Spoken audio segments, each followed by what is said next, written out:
Well, when NBC picked up this local show and put it around the country, a young woman in Boise, Idaho saw it. Her name is Sharice Johnson. And she called me up like right away. And she said, how much would you charge me to draw my husband, Michael? Well, initially I thought that was going to be kind of great because a little national exposure for an artist is a really good thing. And people got to see my art. Okay. And they were calling. Okay. So I figured, okay, I'm on my way. So we talked for a while. And then she explained to me he was a corpsman and he was killed in Iraq, 2003. I said that I'm a Marine combat veteran and I couldn't possibly charge her for drawing that portrait because I do that all the time, you know. So I said, let me do it for free. And I did, yet not yet knowing where this was going to go. Okay. And I finished the portrait right away. Priority mailed her to her in Boise, Idaho, and she called me on the phone. I was going to get a haircut and I answered my phone and she said, I received the portrait you did of my husband yesterday. She said, the minute I pulled it out of the envelope and I looked into his eyes, I reconnected with him and we started finishing the conversation that we hadn't been able to finish since he was murdered a year ago, killed, she said. And so I just listened to her for a while. And she says, I'm calling to thank you. And I said, I didn't know why she, figured for the picture. She said, well, I was able to talk to him for 2.5 hours. And at the end of the 2.5 hours, I looked at my husband and I said, I love you. I looked at your picture. And I felt him tell me he loved me back and that he was okay. She said, so I'm just calling you for one reason. And I said, still didn't have any understanding why are you thinking? Why are you calling me? She said, in the year my husband's been dead, I've not slept a full nights through. She said, last night's the first night in the year I've slept all night. And then I knew. So we finished our conversation, last about 20 minutes. When we were done, I said to Cheryl, who was driving, Your wife. what happened. And then I said, now we got to do them all. She says, how are we going to do that? And I said, well, I've been doing portraits for a long time, ever since Vietnam. And, that's just now we're in 2003, right? And I said, just something I have to do. She says, how are we going to pay for that? And I said, I can't be concerned with that.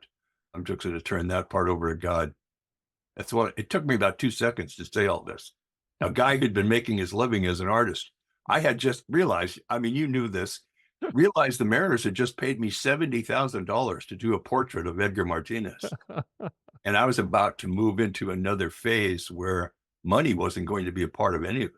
And so it wasn't a hesitation. It's just like, boom, it happened. And what I didn't realize until a Gold Star dad reminded me of it a few years later, that moment, I opened the door up, his words, to my soul getting to come home from Vietnam.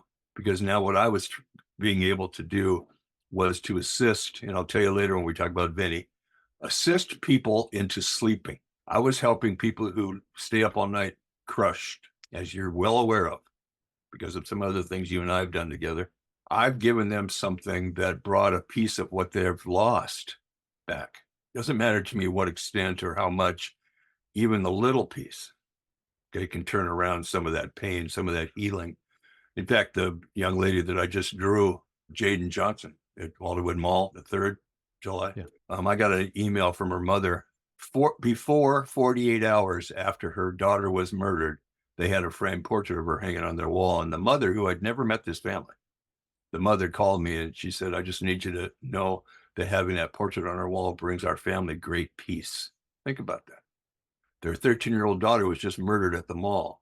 Within 2 days, doing this art and having it hanging on their wall from an unknown person, me, free of charge, brought them peace. Can you imagine when I saw that? When she was telling me this, I was sitting here thinking, that's why I did this. That's why I was supposed to do this. So I can't explain, well, I can to myself, okay, what's happening. But for someone who may not have ever heard of me before or researched any of this out, it's good. Some of what we're going to talk about is going to be difficult to fathom, but I've lived it all 21 years. So what we're going to talk about is stuff that I've realized. I've learned a lot over the last 21 years about love and the reality of it. It's undeniable, Mike, that to a person, every portrait that you've drawn, the families all say, thank you for bringing my loved one home. They all say that. Yeah. And People I and don't they know, yeah, people you don't know all say the same thing. And they they owe me nothing. They don't yeah, have to say this. yeah. And the fact that you started a nonprofit, you send these at no cost to the families, the fact that you've done more than 9,000 of these, is it overwhelming to you at some point, Mike, when you stop and think about the good that you've done in the world through your art? I don't think about that. Yeah. I can't think about that. This is, and we've talked about this before. This isn't about me. Like, for instance, the Polish government since World War II did not have to deal with the families of fallen heroes until Iraq and Afghanistan. The Polish government contacted me in Edmonds, Washington, Mike Reagan, right? And asked me to do the portraits of every fallen hero they've had in Poland for this war, all of them. They then created a museum in Warsaw and created a Memorial Day-like event. It's a 3-day event around Christmas where they can actually recognize the families, and presented my portraits of the fallen to the families. Now think about that. I'm an artist in Edmonds, Washington, and the country of Poland called me. You know what I mean? Yeah. So what I don't do is, I don't do it for recognition. I certainly don't do it for money, because there's no money, right? Whatever people donate to help is great, but there's no money. Plus the other thing too, and I think it's just a reality. Okay. I draw at least 2 portraits a day, and they take between 5 and 7 hours each. It doesn't leave a whole lot of room for me to do other stuff that actually makes money. You know, that's just reality, right? So my wife and my relationship has adjusted tremendously for this. We're still driving the same cars now that we drove when I started this project. So all of these changes, you couldn't foresee them because we didn't know. I remember a general one time saying to me, Mike, he says, how long are you going to be doing this? General Jacoby, commanding general of I Corps. He had me speak to his group before they took over in Iraq, his command staff. He says, when are you going to do that? What are you going to do? I mean, you know, how long are you going to be doing this? And I said, well, I thought I'd be doing it for about 5 years, maybe 1,500 portraits. That's what I thought. Okay. We're way past that in both cases. Right. And he said to me, he says, I've been to the homes of the people who have your portraits. He said, they're not going to let you stop as long as the people are dying. And I said to him, then I know the answer to the question. And he says, what's that? And I said, I guess the last day I draw a fallen hero portrait will be the day before someone has to draw mine. And he understood. Then he put his front of his entire command staff. Remember this, generals. I mean, it's a 3-star general, right? Ended up a 4-star. Put his arms around me to hold me. And he whispered in my ear, he says, I need 3 portraits done right away that I can fly around the country and deliver friends of mine who've been killed in Iraq before I leave for Iraq. So it's like, all of a sudden I'm standing here thinking, geez, you know, it's like everything's changed. And why did it change? Okay. And the belief I have is it changed because it was going to. There was nothing I couldn't be in the way of it. I couldn't prevent it from happening. In Vietnam, even though I was an infantryman, rifleman in the Marine Corps, and I had my war responsibilities, you know, we lived in the mud and in the holes in the ground up at the DMZ in 67, 68. I still found time to draw portraits of my friends on sea ration boxes with a grease pencil. In 2008, my platoon commander came here and reminded me of how I was doing all that. And many times those people that I drew, that's all that went home. So the Why? sea ration box is a cardboard box with it your food came in? Is that what it was? It's the box that the Yeah. cans of, Ah. you can call it food, came in. Yeah.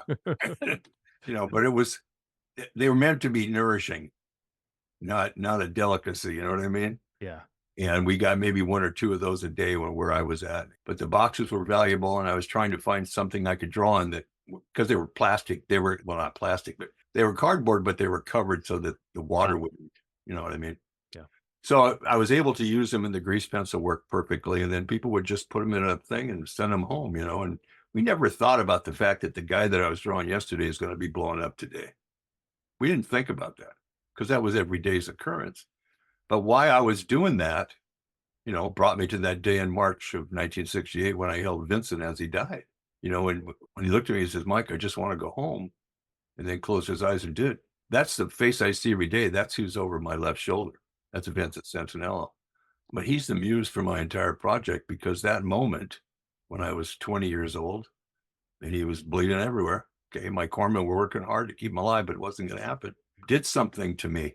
So that when Sharice Johnson called me 30 some years later and asked for help, whatever I was given that moment from Vinny kicked in right then.